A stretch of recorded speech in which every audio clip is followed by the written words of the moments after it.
Good morning and thank you for attending this 2020 CRC International Symposium.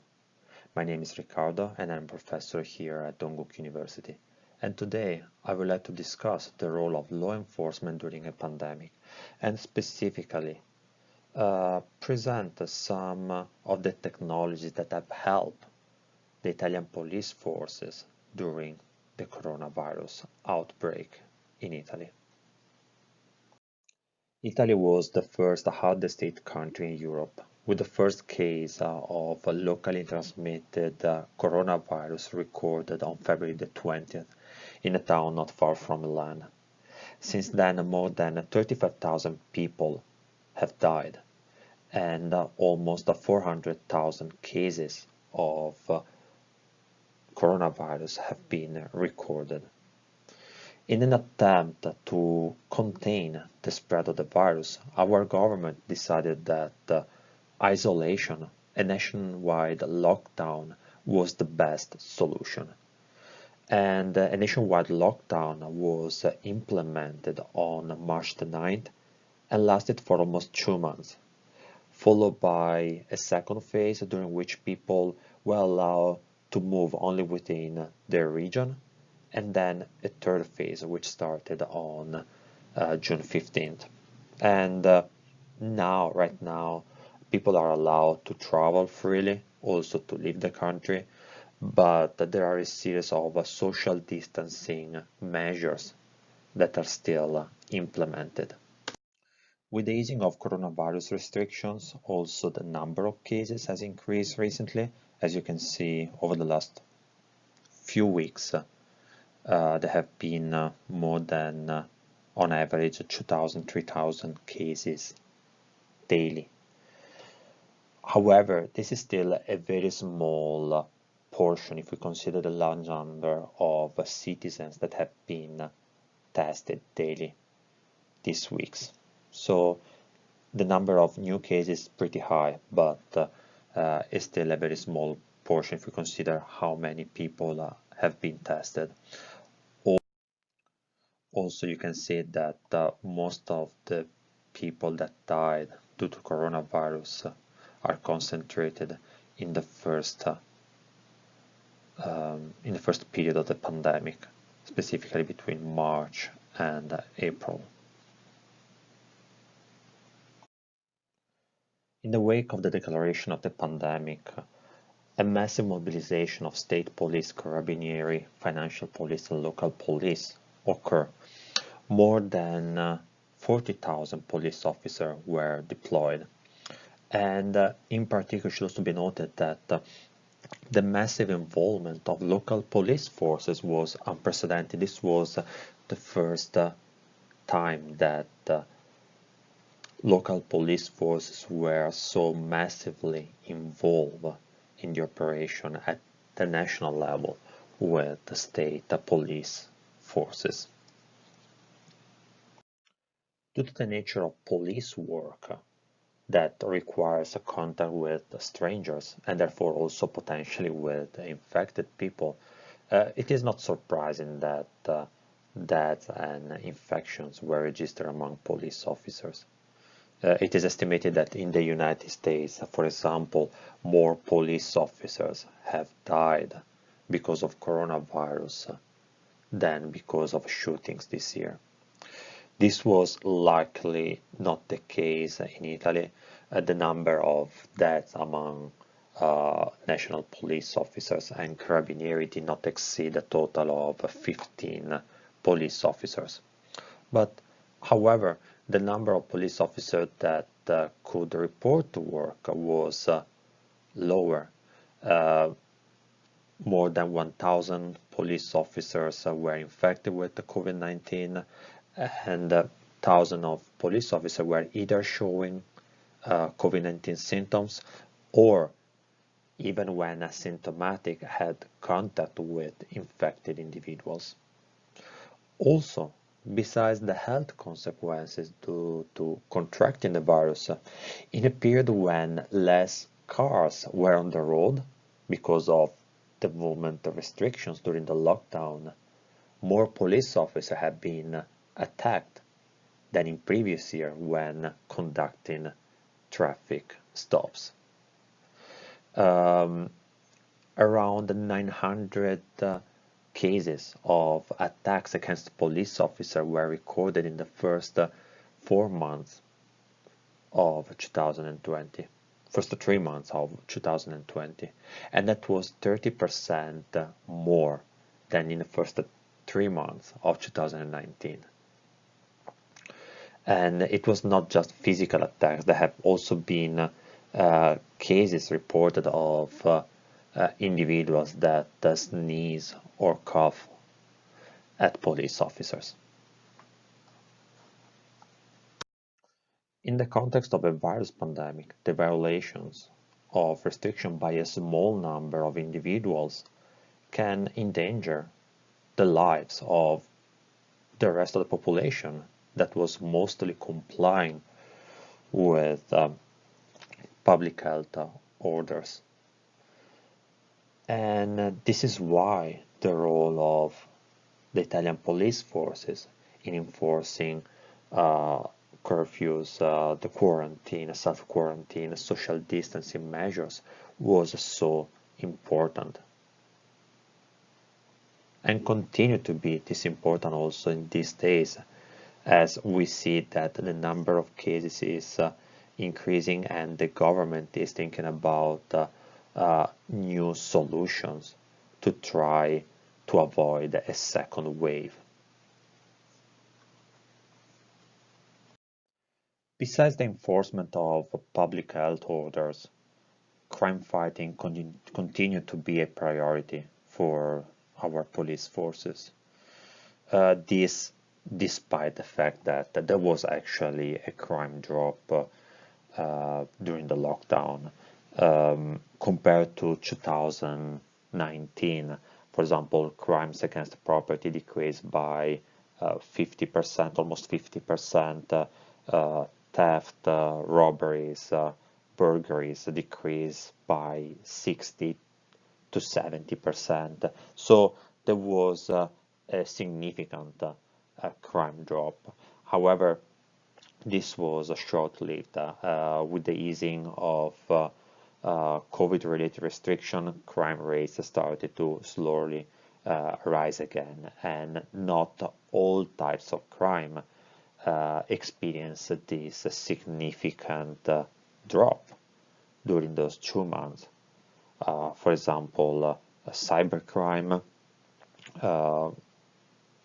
or frauds continue to be at the high levels or experience only a minor drop during those months. So clearly, our police department had to face a variety of organizational, operational challenges, and as we said before, there was and there still is a risk of infection for police officers due to the nature of their work. So it is in this context that we can truly see the importance of some of the technologies that were already available to our police departments, both to state agencies and to local police departments, and whose use has been redirected. So without the need for necessarily new technologies, devices such as automated license plate readers, drones, and body cams have played a very important role during the pandemic.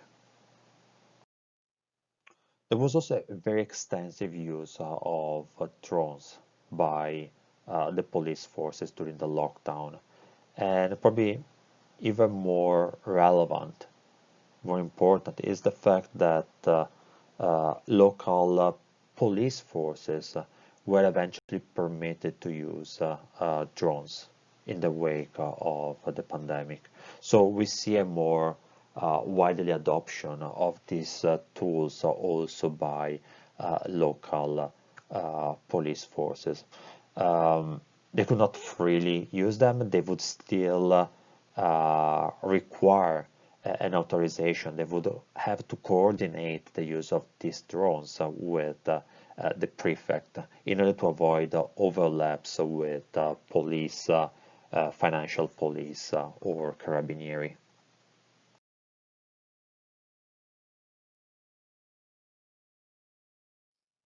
So definitely drones in Italy, like in many other European countries, have been a very important tool in the hands of police forces that were able to locate, to identify individuals that were not complying with lockdown measures, that were defined those measures, and issue fines to those citizens.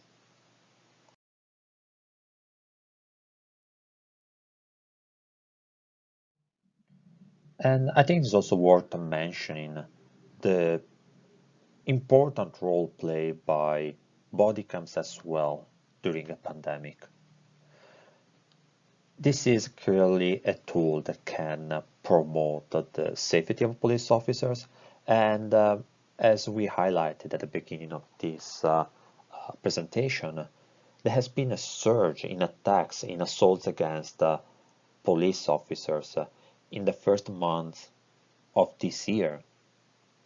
We said 30% more compared to 2019, even though most of the people were at home, most of the people were not on the road because of the lockdown measures. So it is definitely understandable that we hear from so many sides request for a more broad adoption of this technology. And it's not just a matter of officer physical safety. Many officers also believe that the footage recorded by the body cam can provide a better perspective on what really happened and could potentially counter those videos, either edited or just uploaded online, that provide only one side of the story.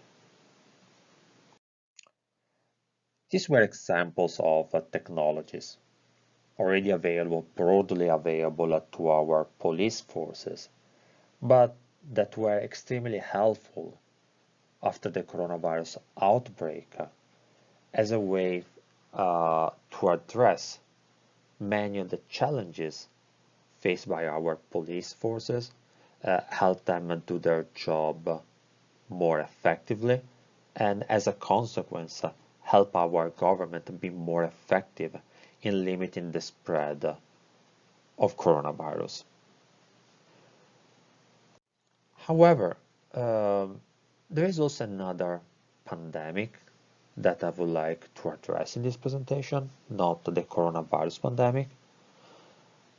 And I think it's important to address it because it's still linked to the coronavirus pandemic. This is a pandemic that has been worsened by the particular situation, by the condition created by the pandemic and by the lockdown. And I'm referring to domestic violence and the surge in cases of domestic violence occurred during the lockdown. Not just in Italy, this was a global problem. So here this figure shows the number of calls made daily to the number 1522, an anti-violence and stalking hotline. And as you can see, it covers the period from March the 1st to the end of June.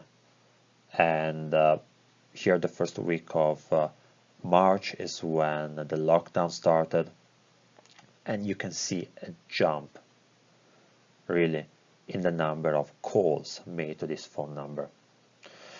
Keep in mind this includes all types of calls, not exclusively those to report domestic abuses, but on average, that type of call is about 30% of the valid phone calls made to the hotline. So, for example, out of 15,000 calls received by the hotline operators in 2020, almost 5,000 were made to seek help after experiencing violence, not including stalking. So, again, keep in mind this figure, and let's just look now instead at a table showing the number of reports made to the police of domestic violence. If you look at this table instead, which shows official statistics of crime reported to the police, we can notice that there is a drop in reports of domestic abuse in the same time period, when instead, according to data by the hotline, by the anti-violence and stalking hotline, reports of abuses were increasing. So, as feared by many domestic violence advocates, lockdowns and movement restriction have actually trapped victims of domestic abuses at home with their abusers, while often stripping them of ways to seek help outside of home, and especially of seeking formal help. So in this situation, domestic abuse can become even more frequent and severe, and it is also not by coincidence that there have been several cases of homicides where the victim was the partner of the perpetrator.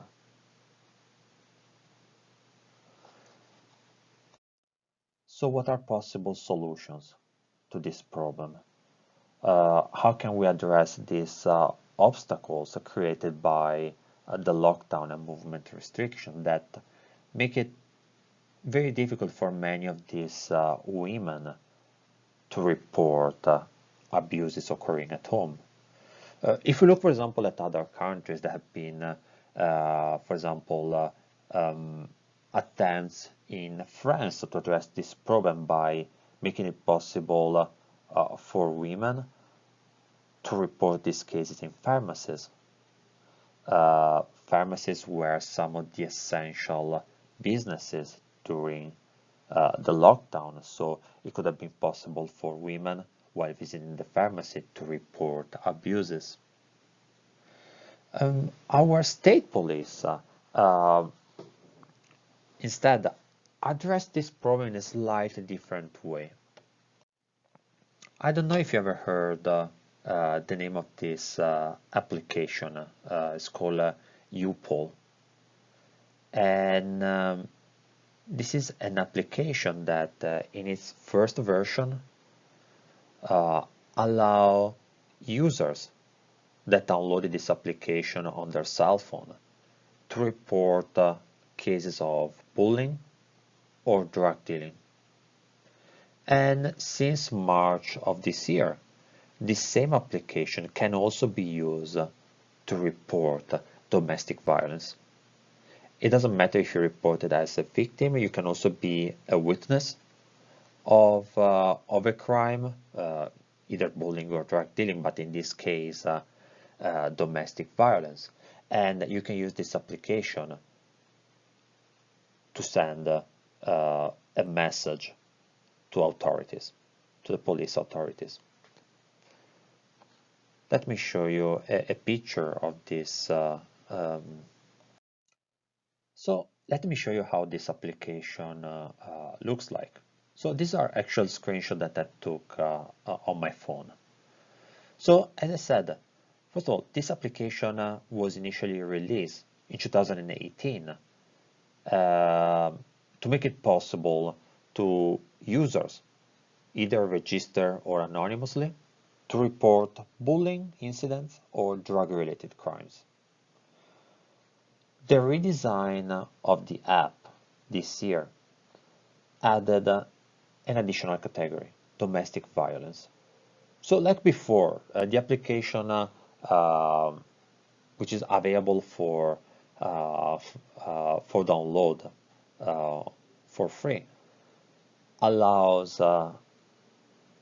any user to alert authorities.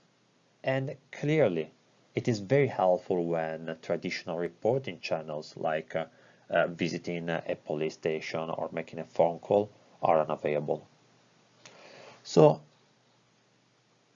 let me show you. So here you can see that the application allows you to choose what crime you want to report. When you click here, a list appears and you can choose between 4 types of incident: bullying, drug-related, domestic violence, and others. Once you choose the category, then you can describe the incident. And messages, once sent, are received in real time by operators in the police control room, who are able to locate where the event has occurred. As you can see here, I took this screenshot when I was on campus.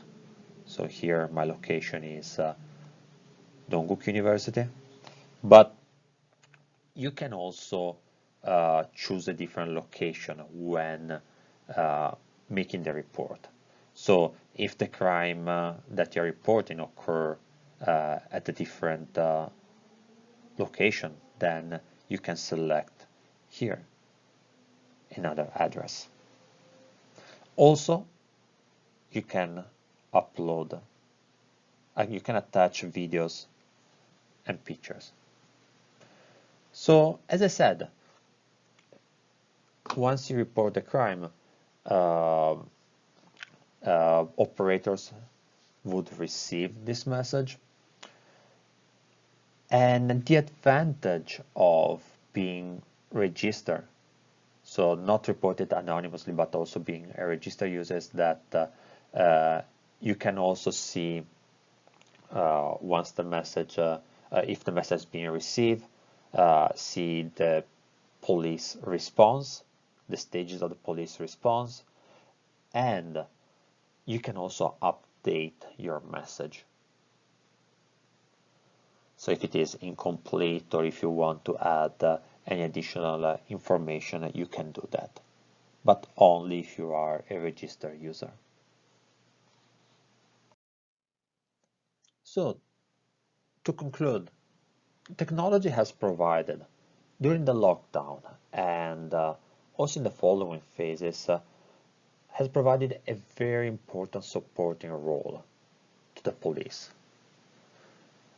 Police officers.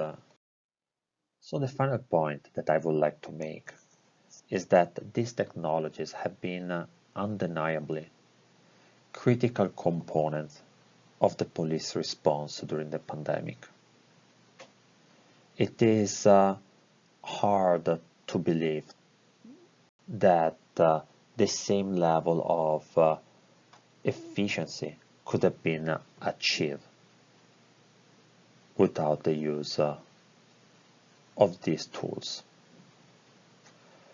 At the same time, it is also important, though, to remember that much of the current technology supporting police during the pandemic was already available, and such versatility is clearly an important element as well, since in most of the cases these are tested technologies that